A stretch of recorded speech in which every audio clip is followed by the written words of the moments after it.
do chão. O Senhor esteja convosco. Ele está no meio de nós. É a proclamação do Evangelho de Jesus Cristo segundo Mateus. Glória a vós, Senhor. Naquele tempo, os 11 discípulos foram para a Galiléia, ao monte que Jesus lhes tinha indicado. Quando viram Jesus, prostraram-se diante dele. E ainda assim, alguns duvidaram. Então Jesus aproximou-se e falou: toda a autoridade me foi dada no céu e sobre a terra. Portanto, ide e fazei discípulos meus todos os povos, batizando-os em nome do Pai, e do Filho, e do Espírito Santo, e ensinando-os a observar tudo o que vos ordenei. Eis que eu estarei convosco todos os dias, até ao fim do mundo. Palavra da salvação. Glória a vós, Senhor.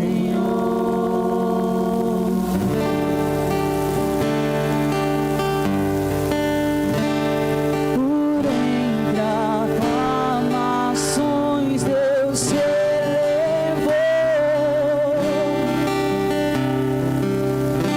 O Senhor subiu ao toque da trombeta. Por entre aclamações.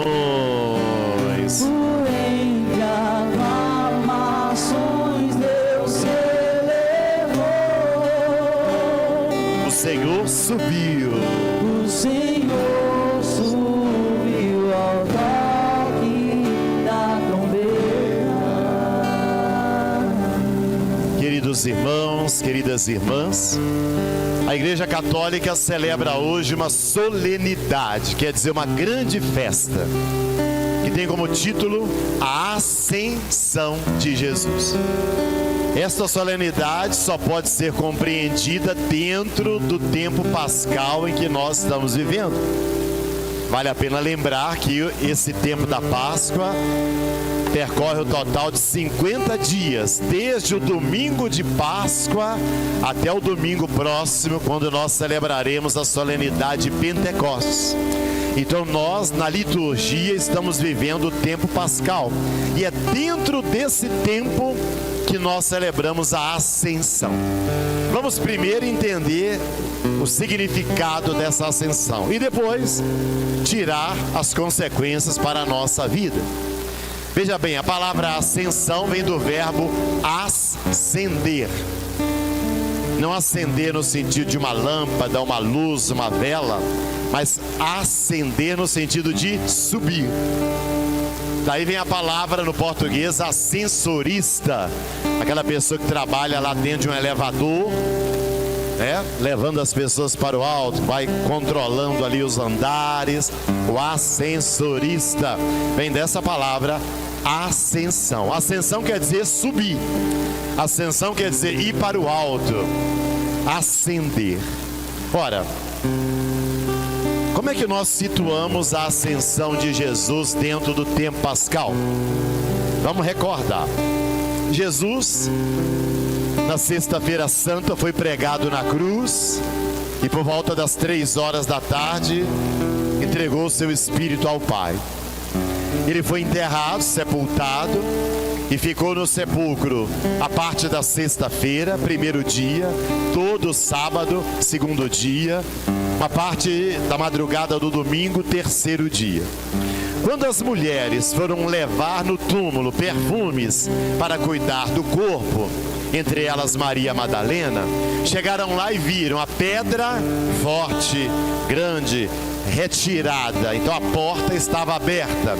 Quando abaixaram para ver o que estava lá dentro, viram que os panos estavam dobrados, mas o corpo de Jesus não estava mais lá. correram para contar para os discípulos, encontraram Pedro e o discípulo que Jesus amava, que foram correndo até lá, viram também apenas os panos. Para os discípulos, a primeira ideia que veio é que alguém tinha roubado o corpo de Jesus. Eles não acreditaram logo na ressurreição. Foi todo um caminho que tiveram que fazer, embora Jesus já tivesse falado com eles enquanto vivia, que o Filho do Homem deveria sofrer muito, seria entregue nas mãos dos judeus, seria morto, mas que ressuscitaria. Mas isso ficou esquecido por eles. E os 11 apóstolos, todos eles e parte da comunidade que acompanhava Jesus, o entendimento foi que os soldados roubaram o corpo, enterraram num outro lugar, para que assim os discípulos não pudessem ir lá para cuidar do corpo, e que a memória de Jesus, a lembrança de Jesus ficasse apagada. Muito bem. Para mostrar aos seus discípulos que ele havia ressuscitado, Jesus utiliza de uma pedagogia muito especial, que são as aparições pascais. Ou seja, Jesus começa a aparecer a eles, e em cada aparição ele mostrava a mão com o buraco dos cravos, o lado com o buraco da lança que o soldado abriu, e os pés também com os cravos, para mostrar para eles assim: aquele que foi crucificado agora está ressuscitado, é o mesmo, ninguém roubou meu corpo não, eu não morri não, colocaram meu corpo no sepulcro, mas eu venci a morte. A morte representada pelo sepulcro não conseguiu me destruir meu corpo, eu saí dali, eu estou vivo. O pecado que me levou até o túmulo, o pecado da humanidade, não conseguiu me destruir. Eu estou aqui, eu estou vivo. Vamos lembrar alguma dessas aparições. A primeira delas aos discípulos de Emaús, e nós refletimos sobre esse texto aqui num dos domingos. Os 2 discípulos voltando para a cidade de Emaús, desanimados, tristes, sem esperança.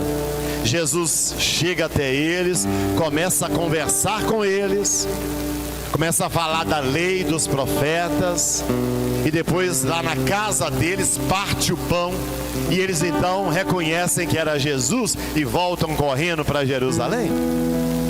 Jesus apareceu a Tomé, que também refletimos aqui num domingo. Tomé não estava com a comunidade reunida.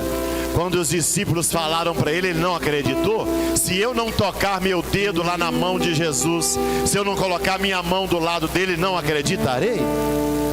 E no domingo próximo, Jesus chega novamente à comunidade, chega até onde está Tomé e diz: toca minhas mãos, toca meu lado, e não sejas incrédulo, mas fiel. E Tomé então diz: meu Senhor e meu Deus, e ali reconhece que Jesus estava ressuscitado. Jesus apareceu aos discípulos lá na beira do lago e até comeu com eles. Jesus apareceu a Maria Madalena, que queria abraçá-lo, e ele disse: não me retenhas, a anunciar aos meus irmãos. Então foram várias aparições pascais em que Jesus se mostrava ressuscitado, mas com as marcas da morte, as marcas da paixão, dizendo: eu venci a morte, eu estou ressuscitado, a morte não conseguiu me destruir. Muito bem. Ao final de 40 dias, e nós já aprendemos aqui também nessa missa, que 40 na Bíblia é um número simbólico, que fala de um tempo de preparação para algo importante que vai acontecer depois. Ao final de 40 dias, Jesus não precisava mais aparecer para eles, porque eles já estavam convencidos. Ora, se ele apareceu para convencer, se eles já estão convencidos, não precisa ficar aparecendo mais, lógico. Então, ao final de 40 dias, com os discípulos já certos da ressurreição, acontece a solenidade que nós estamos celebrando hoje, a ascensão de Jesus. Ou seja, Jesus volta para o Pai. Jesus é sobe aos céus. Daí a palavra ascender, ascensão. E eles estão lá vendo Jesus voltar para o Pai. Isso não significa que Jesus foi embora. Isso não significa que Jesus desapareceu. Isso não significa que Jesus nos abandonou. Não.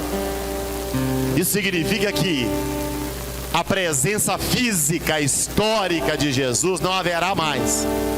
Você nunca vai encontrar com Jesus andando aqui nas ruas de Araraquara ou sentado na pracinha ali em Santa Cruz, não. Mas significa que Jesus agora tem um novo modo de estar conosco. Que a maneira de Jesus estar a partir da ascensão não será mais fisicamente. Novas maneiras. Que novas maneiras são essas? Várias. A hóstia consagrada, por exemplo, que nós católicos cremos que Jesus está ali com o seu corpo, sangue, alma, divindade. A palavra de Deus, a Bíblia, que quando a gente lê, Jesus está presente ali falando para nós. É uma nova modalidade de presença dele. As orações, quando você reza, você sente a presença de Deus, você sente a presença de Jesus, ele está ali com você. A caridade, lembra que Jesus falou? Tudo isso que fizerdes ao menor dos meus irmãos é a mim que estáis fazendo. Ou seja, a ascensão não é a celebração do abandono de Jesus, da fuga de Jesus, da ida embora de Jesus.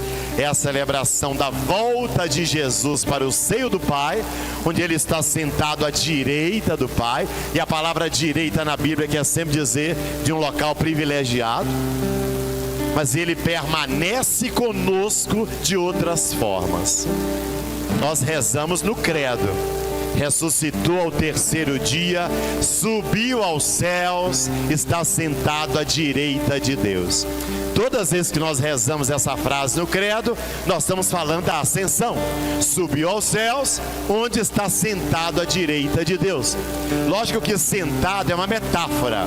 Jesus não está sentado lá ao lado do Pai. É uma forma de dizer, uma forma humana de expressar que Jesus agora está junto do Pai. Ele é o Filho. A Trindade está unida. Uma forma de dizer é estar sentado à direita do Pai. Essa é a explicação, então, do que significa a solenidade que nós estamos celebrando hoje. Para que você entenda como é que se insere na história de Jesus e na história da igreja essa volta de Jesus para o Pai. Até aí tudo tranquilo? Agora nós vamos ver, mas para mim que estou aqui em Araraquara, estou aqui na igreja Santa Cruz, nesse domingo, o que isso tem a ver com a minha vida? O que o fato de Jesus ter subido para o céu transforma meu coração, modifica a minha vida, altera a minha maneira de ser católico? O que isso significa para mim? É o que eu vou explicar para você agora, usando as leituras que nós temos. Vamos começar pelo Evangelho de hoje. Convido você a tomar comigo aí no seu folheto o texto do Evangelho. Então, está aqui mesmo. Está aí no número 10 do seu folheto. Pega comigo aí no folheto, você acompanhar. Vamos estudar juntos. Então, agora nós vamos conversar sobre as consequências da ascensão para a sua vida. Fique atento. Olha o texto. Naquele tempo, os 11 discípulos, por que eram 11? Mas não eram 12? Ora, Judas traiu Jesus. Depois da traição, ele abandonou o grupo. Ele não é mais discípulo. Então são 11. Portanto, sem Judas, o traidor. E eles foram para a Galileia, que era uma região de Israel, ao monte que Jesus tinha indicado. Na Bíblia, todo monte, lugar alto, é o lugar do encontro com Deus. Quando viram Jesus, se ajoelharam. Ainda assim, alguns duvidaram. Ou seja, está querendo dizer que o processo da fé, que o processo do crer em Jesus é um processo lento e é pessoal. Numa família, O processo não é o mesmo para todo mundo da casa. Uns já conseguem acreditar mais, outros têm ainda mais dúvidas. Uns são mais fervorosos, ardorosos, outros são mais frios. Ou seja, o processo de fé, ele é pessoal. É um caminho que cada pessoa tem que fazer. E depende da pessoa abrir o coração e crescer na fé. Ora, Jesus então se aproximou lá nesse monte e falou para eles: olha, toda a autoridade me foi dada no céu e sobre a terra. Portanto, ide e fazei discípulos meus todos os povos. Como? Batizando-os em nome do Pai, do Filho e do Espírito Santo, e ensinando-os a observar tudo o que vos ordenei. E eu estarei convosco todos os dias até o fim do mundo. Preste atenção agora, veja. A primeira consequência da ascensão para a minha vida como padre, para a sua vida como leigo, é que antes de voltar para o Pai, Jesus passa para a igreja, representada ali pelos 11 discípulos, a missão que era dele. Eu costumo comparar nas Olimpíadas com essa corrida, com revezamentos, né? Tem ali os círculos onde os corredores vão correr. É uma equipe de 5 jogadores, cada um tem um bastão, cada equipe tem um bastão na mão. E então o primeiro percorre toda a circunferência. Quando ele volta, ele passa o bastão para o segundo. Quando esse segundo volta, passa o bastão para o terceiro, passa o bastão para o quarto, para o quinto, para ele chegar. E a equipe que chegar primeiro é a que vai ganhar. O que Jesus está fazendo na ascensão é passar o bastão para mim e para você, para nós, para a igreja. A ascensão é o momento em que Jesus diz assim: olha, eu já cumpri a minha missão.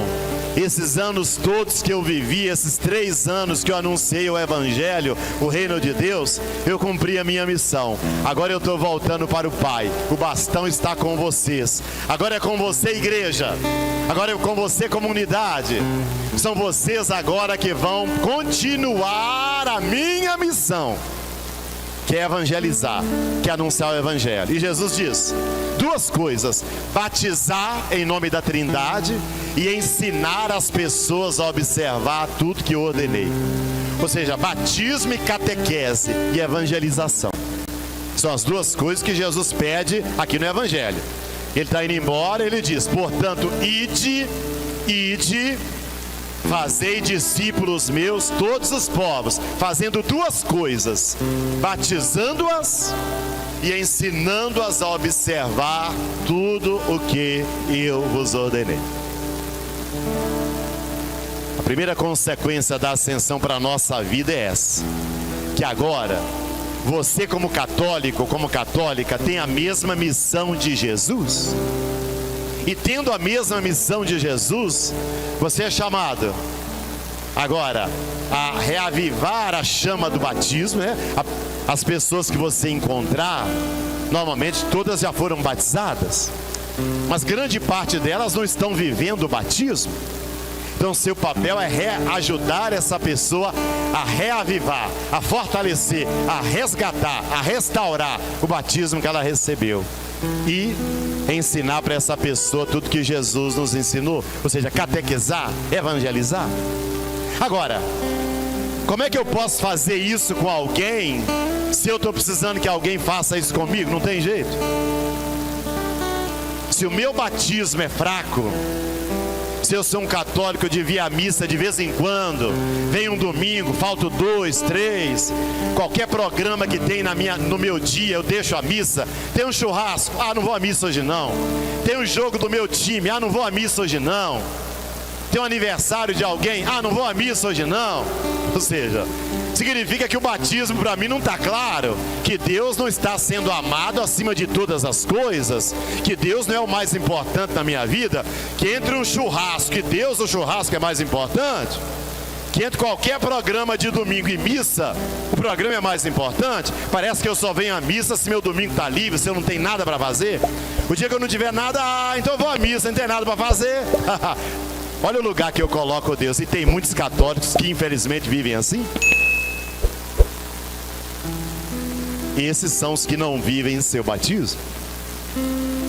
E ao mesmo tempo ser evangelizado. Ou seja, como é que eu vou evangelizar uma pessoa, né? Eu trabalho numa loja e lá tem 10, 15 atendentes, lojistas como eu, comerciários como eu. Vem uma colega ou um colega falar da vida dele, da vida moral dele, ou do casamento dele, ou de alguma coisa que ele escutou sobre a igreja. Como é que eu vou dar a minha opinião? Como é que eu vou falar o que a igreja pensa, se eu não conheço o catecismo da igreja?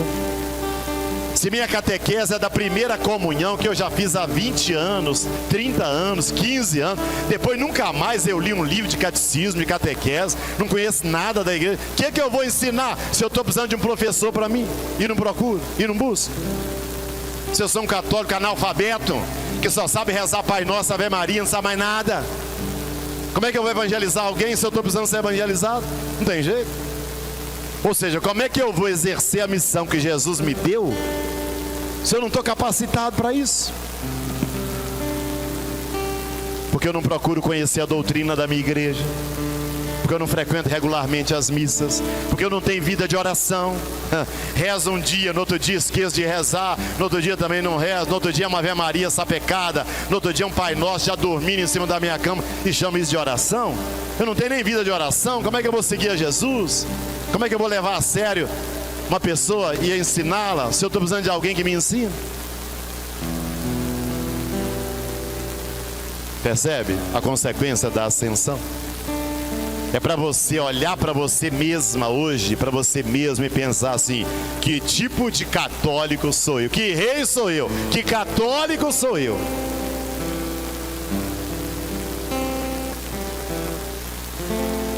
Meu batismo está reavivado?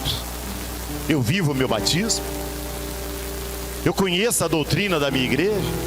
Se alguém vier discutir comigo sobre imagem, vocês na igreja católica adoram imagem, eu sei responder para essa pessoa? Não. Se alguém vier falar mal de Nossa Senhora, eu sei qual o lugar de Nossa Senhora na nossa fé? Ou vou ficar de boca calada ou de boca aberta? Porque não estudo, porque não conheço, porque não procuro. Quem é você? Que tipo de católico tem sido você? Essa é a pergunta que as festas da Ascensão nos faz. E a segunda pergunta está na primeira leitura. A segunda questão está no livro dos Atos dos Apóstolos, quando nos diz que depois de 40 dias, Jesus então voltou para o Pai, subiu aos céus. E lá no finalzinho da leitura, no versículo 9, diz assim: depois de dizer isso, Jesus foi levado ao céu à vista deles. Uma nuvem o encobriu, de forma que seus olhos não podiam mais vê-lo. Agora, os apóstolos continuavam olhando para o céu, enquanto Jesus subia. Apareceram então 2 homens vestidos de branco que disseram: homens da Galileia, por que ficais aqui parados olhando para o céu? Esse Jesus que foi levado para o céu virá do mesmo modo como vistes partir para o céu. Ou seja, enquanto Jesus estava subindo, os apóstolos e parte da comunidade olhando, com saudosismo, com saudade, olhando. Aí chegam 2 anjos, dá um safanão neles e diz assim: olha, por que vocês estão parados aí olhando para o céu? Vocês acabaram de receber uma missão de Jesus e de evangelizar. Vocês vão ficar parados e olhando para o céu aí, de braços cruzados? Vão, gente, vão anunciar. Esse mesmo Jesus que subiu vai voltar e vai querer pegar com vocês, vai querer acolher de vocês a missão, para saber se vocês realmente viveram a missão que ele passou para vocês. Ou seja, nós vamos encontrar muitos católicos que vivem olhando para o céu. O que significa viver olhando para o céu? Não é no sentido positivo de céu, Deus está, eu creio em Deus. É no sentido de, bom, eu venho à missa, faço as minhas orações, e aí eu fico sentado, olhando para o céu, esperando cair do céu as respostas para mim, para os meus problemas. Rezar para mim significa, Deus tem que fazer as coisas no meu lugar. Eu passo a lista de compras para Ele, Ele vai aqui no supermercado, traz para mim aqui na minha casa com um carrinho, e eu ainda digo assim, coloca na despensa lá, organiza lá as coisas na despensa para mim, para facilitar ainda mais a minha vida. Deus, já fez? Ah, muito bem, Deus faz tudo que eu quero, que bom, esse Deus eu creio. Isso é ficar olhando para o céu. Ou seja, é a pessoa acomodada, preguiçosa, paralisada, anestesiada, que não quer fazer nada, só quer que Deus faça para ela. E fica culpando Deus dos problemas da vida dela. E fica entregando para Ele resolver, para ela ficar de braços cruzados. Não quer lutar, não quer esforçar, não quer sacrificar, não quer renunciar, não quer estudar, não quer se lançar-se em Deus. Esses são os que ficam olhando para o céu. É uma fé, se é que pode chamar isso de fé, apenas eu quero receber, mas não quero dar nada de mim. Ora, a fé é justamente uma experiência de Deus que me leva a fazer um caminho de crescimento, de amadurecimento, de mudança no meu coração, de conversão do meu pecado, das minhas faltas, dos meus erros. Deus não é esse que eu venho aqui na igreja para adorar, para Ele fazer as coisas que eu quero, realizar os meus desejos. Deus não é meu empregado. Rezar não significa passar uma lista de compras para Deus fazer o que eu quero. Rezar não significa que Deus vai tirar da minha vida todos os problemas e dificuldades. Não. Rezar significa que eu quero em Deus encontrar força para enfrentar os desafios da minha vida, mas eu vou enfrentar. Não é Deus que vem aqui enfrentar no meu lugar. Ele está comigo, Ele está ao meu lado, Ele me dá o Espírito Santo, Ele me dá a força, mas quem tem que ir sou eu, quem tem que andar sou eu, quem tem que lutar e enfrentar sou eu. E nós vamos encontrar muita gente acomodada, preguiçosa, desanimada, que faz da religião um anestésico. Ou seja, a religião é apenas para eu passar para Deus aquilo que eu tenho preguiça de fazer. Sabe? Poderia dar vários exemplos, como aquele exemplo, né? O casal não está bem no casamento, tem muitos problemas que está afastando. Aí chega perto do Padre Nelson e fala assim: Padre Nelson, vai lá em casa para dar uma bênção na minha casa, porque nós estamos brigando muito, nós estamos com muita dificuldade. Então se o senhor der uma bênção, jogar uma água lá, tudo vai mudar. Isso é ficar olhando para o céu. Porque esse casal não está disposto a sentar junto, olhar um na cara do outro e dizer assim: quais são meus erros, quais são os seus, vão mudar? Não. Padre Nelson vai, joga a bênção. Atenção, atenção, olha a água, olha a água, olha a água. Mudou tudo agora. É isso que eles querem. Tá entendendo? O marido não tem que mudar nada, não tem que ser mais paciente, mais carinhoso, não. A mulher não tem que ser mais calma, mas não. Só jogar água, tudo resolveu. Tá vendo? Isso é olhar para o céu. Quando a pessoa não quer mudar de vida, ela quer uma coisa mágica, simplesmente, para mudar as relações dela. Por exemplo, no casamento, mas pode ser no namoro também. Pode ser na vida pessoal. Então a segunda pergunta para você é essa: você está olhando para o céu ou está olhando para o seu futuro? Você está olhando para o céu ou está olhando para o caminho que você tem que fazer na vida? Você está olhando para o céu ou está enfrentando os desafios que a vida colocou à sua frente? Quem é você? E a terceira e última consequência é que com a ascensão, Jesus promete o Espírito Santo. É a festa que nós vamos celebrar domingo que vem, Pentecostes, terminando o tempo da Páscoa. Jesus diz para os discípulos: não saiam daqui, fiquem aqui. Gente, olha como é que Jesus é tão misericordioso e bom. Ele dá a missão para a gente e ao mesmo tempo Ele nos capacita, nos dá a capacidade de cumprir essa missão. Jesus não é aquele chefe que dá um trabalho para você e diz: se vira. Não, não.